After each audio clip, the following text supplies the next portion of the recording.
Uh-oh. Sounds like somebody's got a case of the Mondays.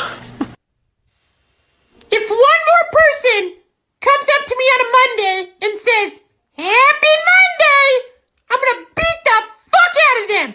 Happy Monday, my ass. Hi. Buenos nachos, señorita. Gordy, I didn't know you spoke Spanish.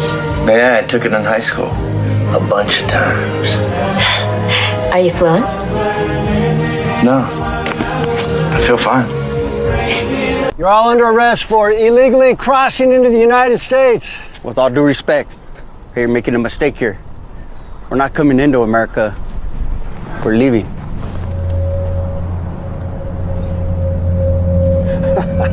Leaving. Sure, pal. On the ground. We're not kidding, man. We're gonna bounce. Bounce? Why would you bounce from America? Name one bad thing. One? I mean, we got lists. Polarized politics, inflation, not to mention the menu at Taco Bell changing again. Taco Bell? Real Mexicans like that stuff? We love that shit, man. But it's not even meat, is it? You don't think we know that? I mean, do white people like McDonald's? Yeah, we like McDonald's. Is that real meat? And you know what else? They canceled Blackish. No. Dial that back. Blackish wasn't canceled.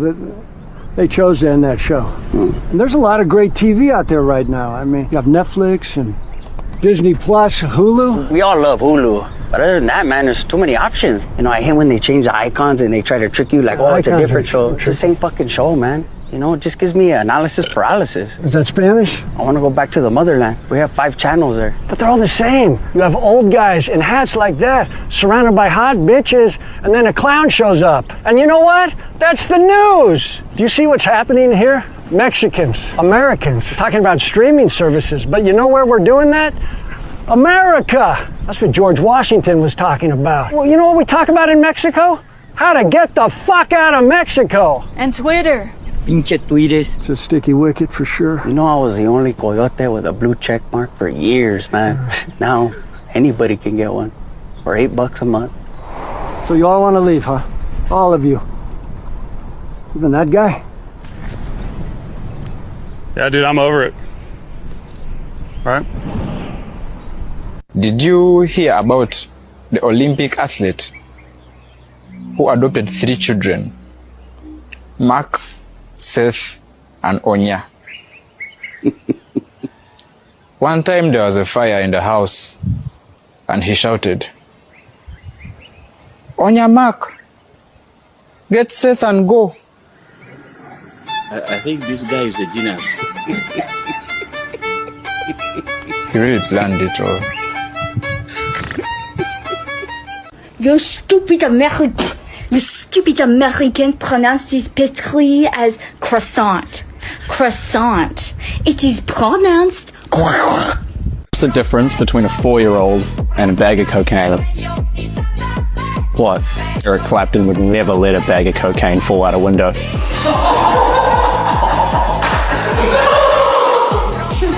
I took a dump at work. I pooped on the company dime. I took a dump at work. I do it all the time. The boss man takes my freedom man. Creativity. The least he can do is when I poo. Pay me. Been invited to a highly exclusive event. We will be spending this Sunday evening at our neighbor Sean's superb owl party. Vampires have huge respect for owls. 1, they're nocturnal. 2, they're predators. And 3, they don't give a hoot where they dump their scat. The party we're going to is celebrating the superb owl, who is the greatest owl of all time. Do you think we're going to get to touch its little beak?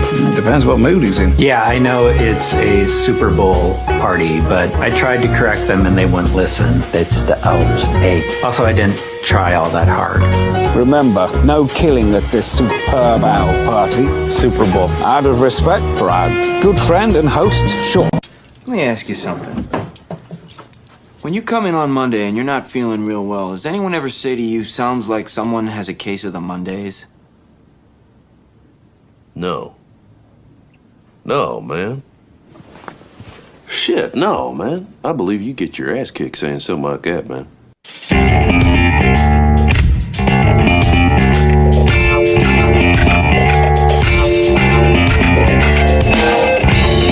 Filthy Martini Studios in Ontario, California, it's the Foos Bar Show! What is up, everyone? I am Joe C.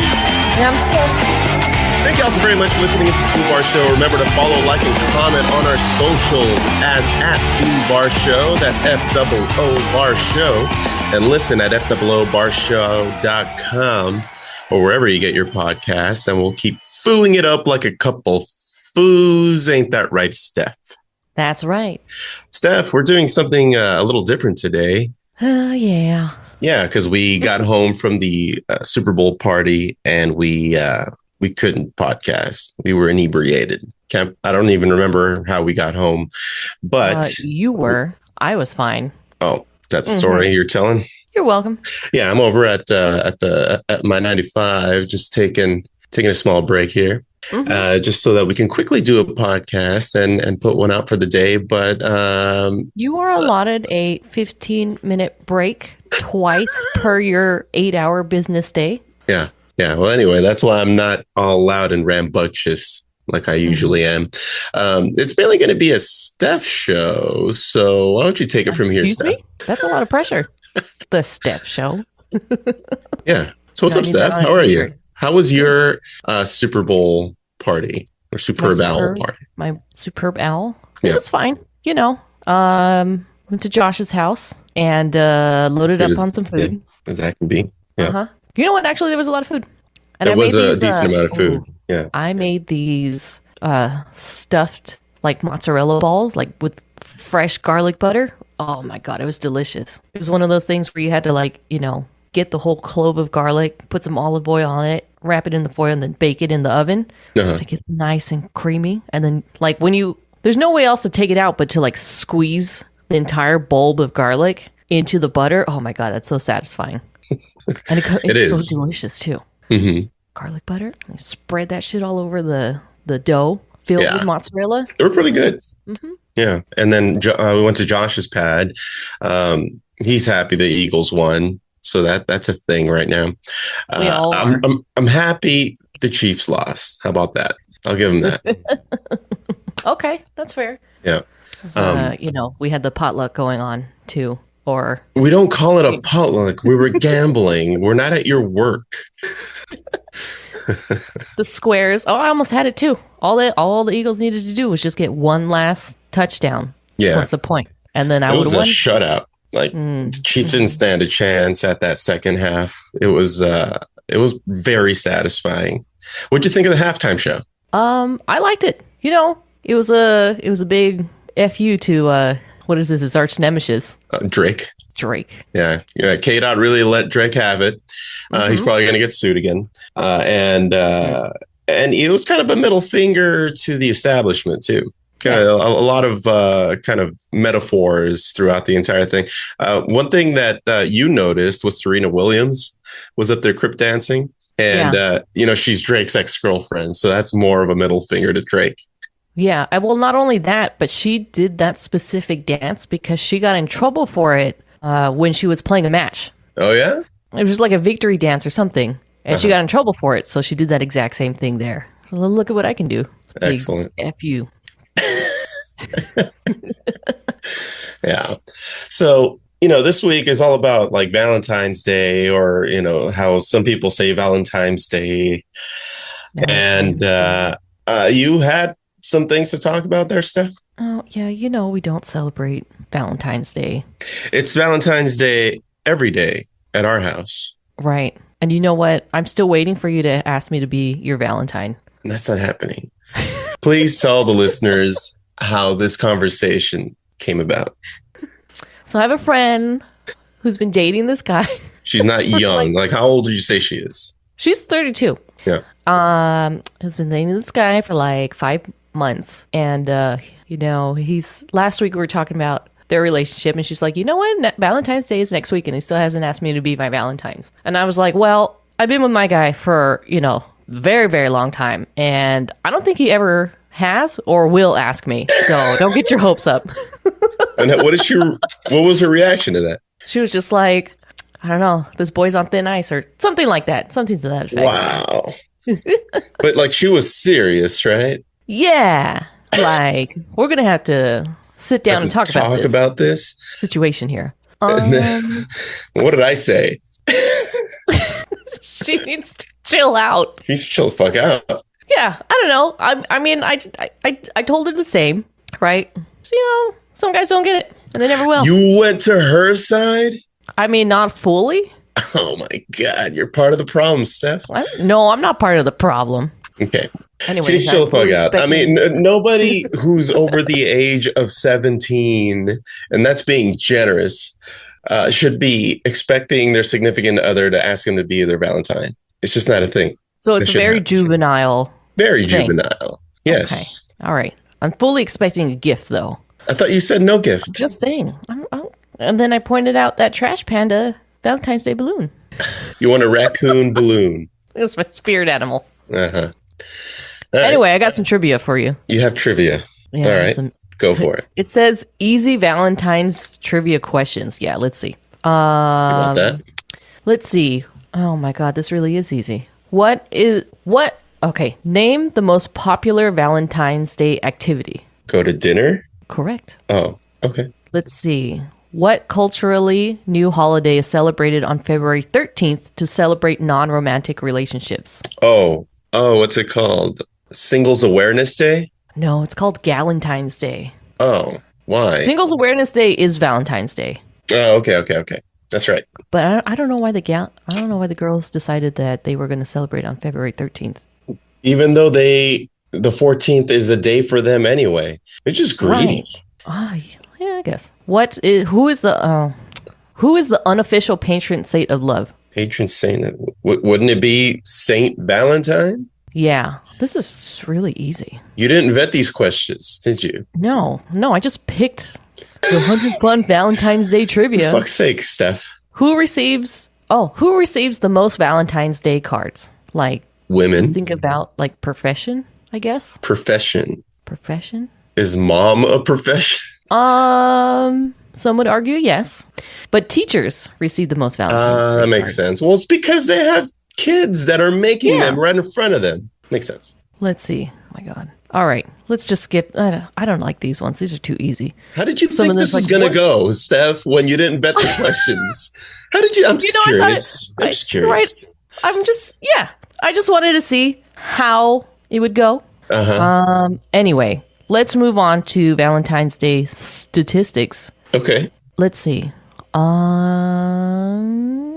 U.S. Valentine's Day sales. There's a study here done from 2009. It says to 2025, but I'm really thinking that it's 2024.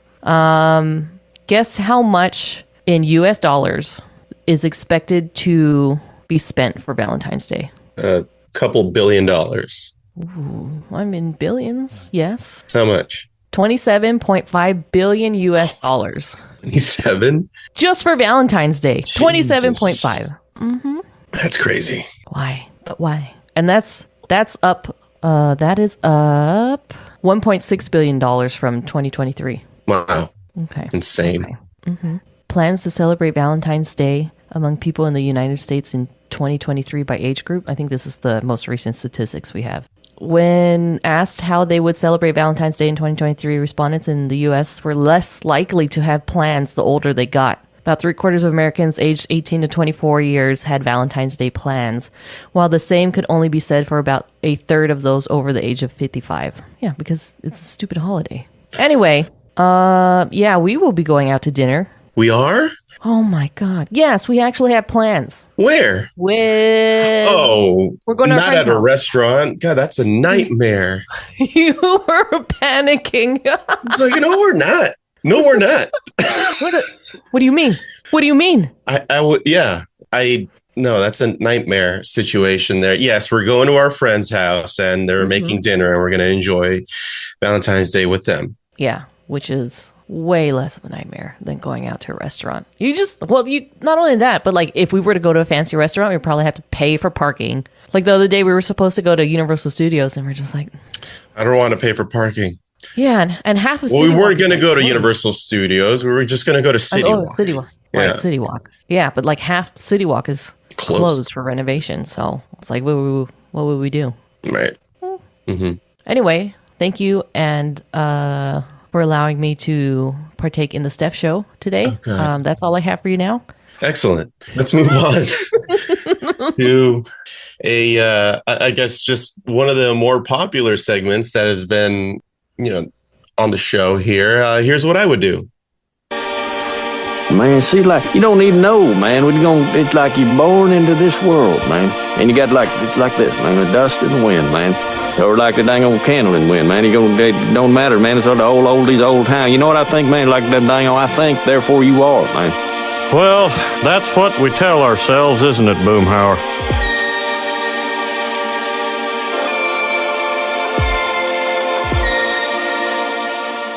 All right. So we got a couple letters here. They've been pretty regular. Thanks for sending them in, guys.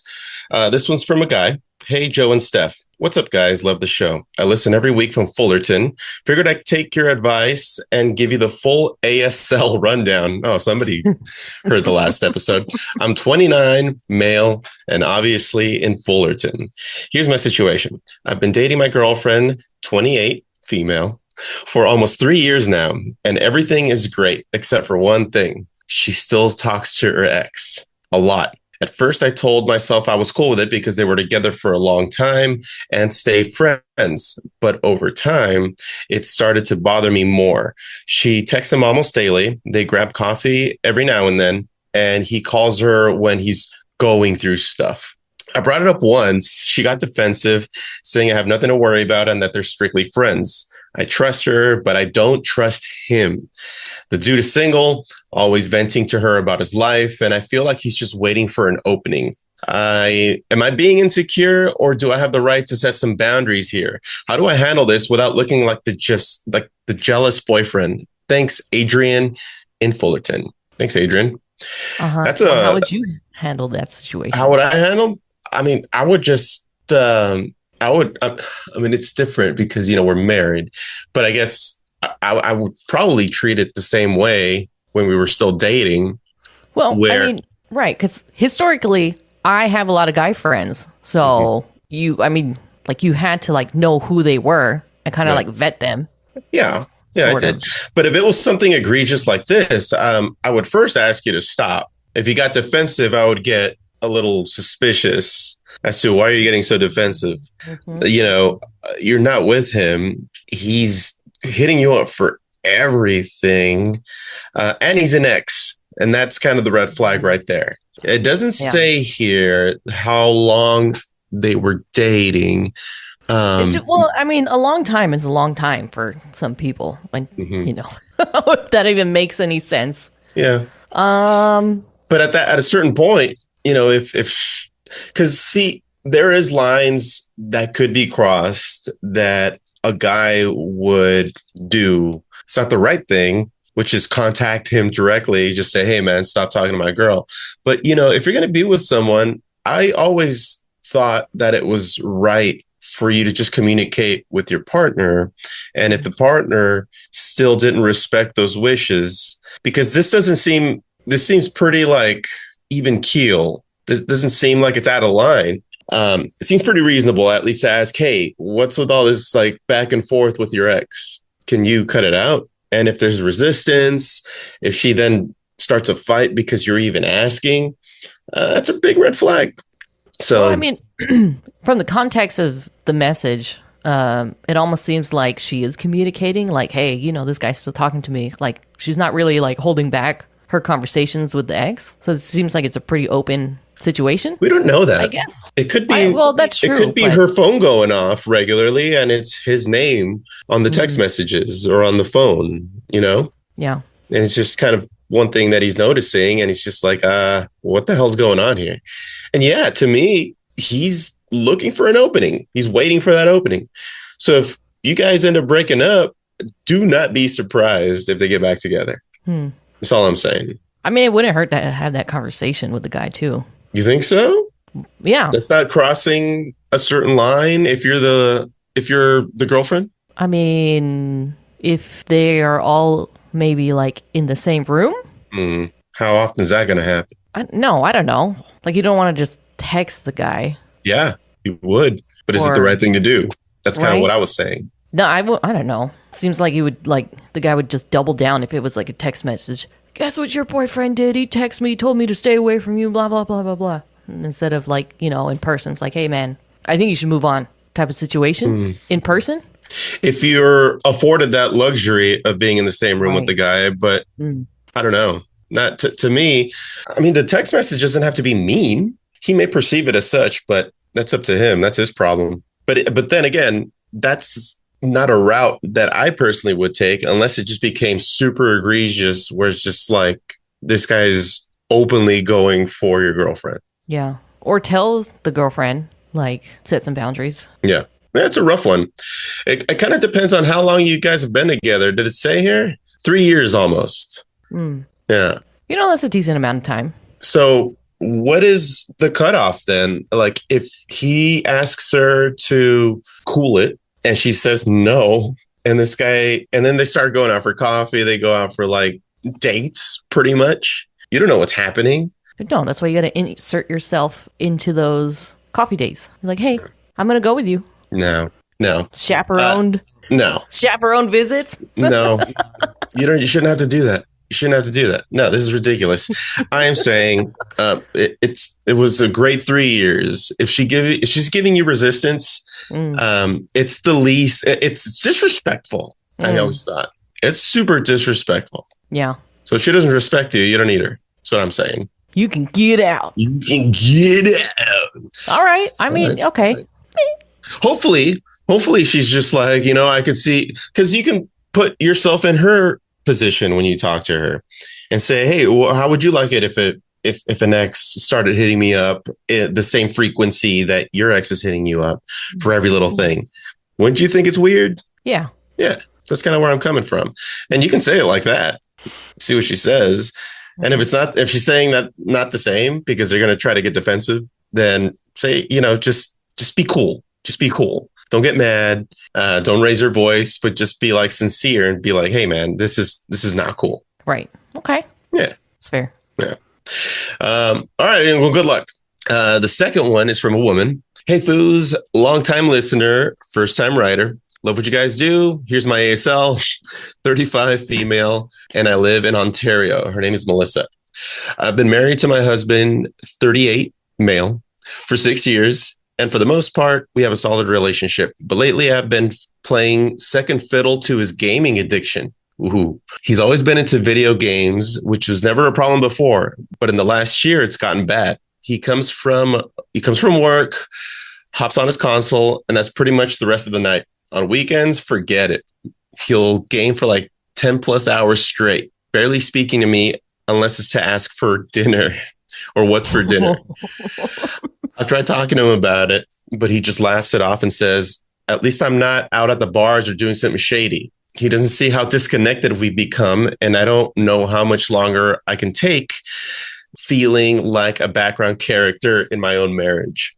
How do I get through to him without sounding like I'm trying to control what he enjoys? I don't want to be that wife, but I also don't want to be ignored in my own home. Appreciate any advice, Melissa in Ontario. Aren't you happy I'm not a big old gamer? Right? I mean, I used to be.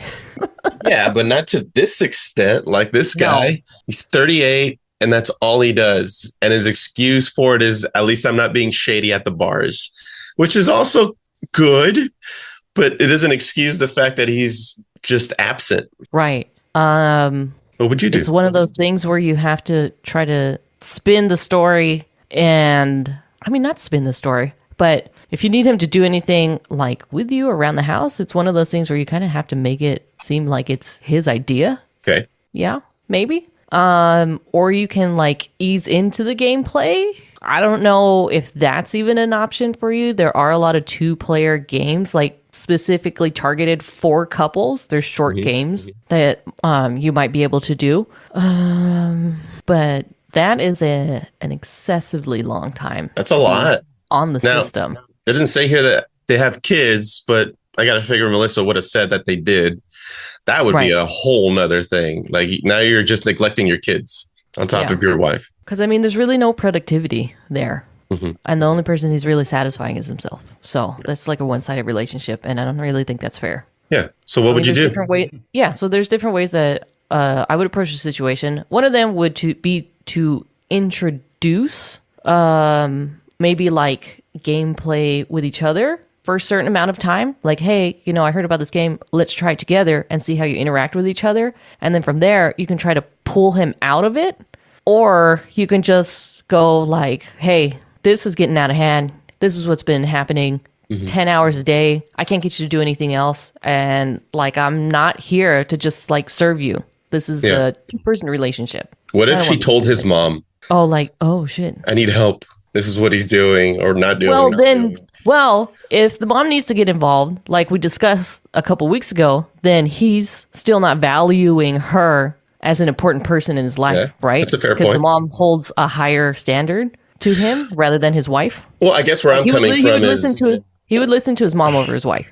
I'm looking at it from a, you know how like you get, like your family gets in a room together and they come and invite you in on false pretenses is to give you a, what do you call it? An intervention? An intervention. Maybe just a tiny intervention with it, you and, I don't know, maybe somebody else that he cares about, that he respects the opinion of. Doesn't have to be the mom. His best friend. Maybe. His best friend's probably the one he's gaming with it. Probably. But it wouldn't hurt to have a conversation with the friend saying, hey, you're spending way too much time with him, assuming that's who he's playing with online. Yeah. I mean, there's one thing, like, I understand there's people that actually game for a living, but this doesn't seem like it. Like, this is the different situation. No, because he goes to work. Yeah. And he gets home and then he games. Maybe intervention is in order. Yeah. It's the only way. Otherwise, you're gonna be stuck in the same loop. Well, because he continues to dismiss her. Mm-hmm. And he just laughs it off, or he's just super disconnected from her feelings. And she's obviously not happy. I mean, the last thing that you would do is give him the ultimatum, right? Right. It's the games or me, and you leave. But I don't think that's what we're trying to accomplish here. Yeah, that's a pretty like extreme kind of last resort type of thing. Yeah. I mean, I think obviously, you get his friends and people who he respects and loves, and you try to get some help. Yeah. Or you just tie him up and then, make him go cold turkey. He has to go to work, though. I mean, tell him to take a small vacation. Mm. No, that's not realistic. You just have to talk to him. Yeah. Yeah. I mean, that's at least what I would do. Mm-hmm. Try to get some of his friends, some family, and y'all sit down and talk about it. Get them on your side first, Alyssa. Yeah, you got to. I mean, this is like, if I were to do this would have to, like, I would have to go through the back channels. I would have to, like, make sure that, like, people didn't know about it, or, like, the guy didn't know about it. His family didn't talk about it, like, to him until, like, the actual day of the intervention, or maybe just drop. That's one extreme, and then the other would be just like to drop subtle hints, like, throughout the day. And then have somebody call him. It's like, hey, we're going out. And then, try to just have somebody keep inviting him somewhere. And then just watch him kind of dismiss that situation. If that's really like his because he's addiction. gaming. I mean, this scene, what it is like an addiction at that point. That's why I think that the intervention approach, just like it is with any addiction, would be worthwhile. Yeah. It's not going to be easy. But it just seems like it's the only thing. If you want to save the marriage, obviously you do, because you're asking. I don't know why you're asking us, but here we are. You're still young, 35. He's 38. I mean, there's still a whole half a lifetime there. Right. Do you want to spend it like this? Help him help himself. If you're complaining to strangers about it, then something's got to change. Yeah, you've been thinking about it for way too long. If you got this far. Cool. Well, there you have it. All right, Melissa. Well, good luck. Man, see, like, you don't even know, man. It's like you're born into this world, man. And you got it's like this, man, the dust and the wind, man. Or like the dang old candle in the wind, man. It don't matter, man. It's all the old oldies, old time. You know what I think, man? Like that dang old, I think, therefore you are, man. Well, that's what we tell ourselves, isn't it, Boomhauer?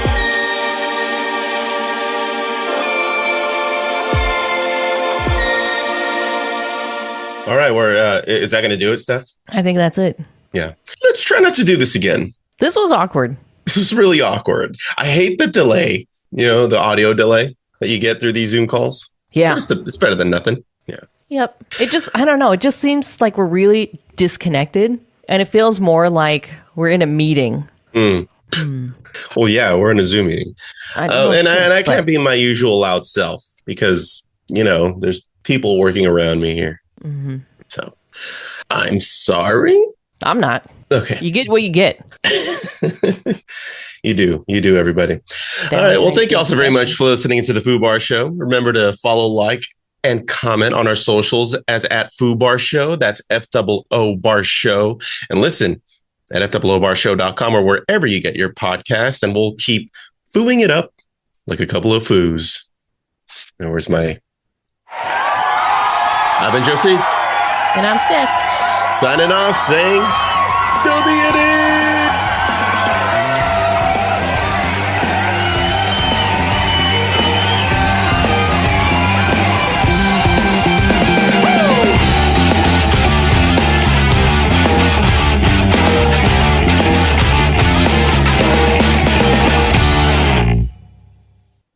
Fuck, man. Thank you, guys. Someone broke into my house last night and stole all my antidepressants. I hope they're happy.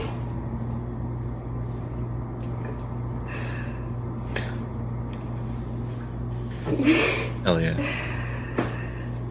Good old Neve.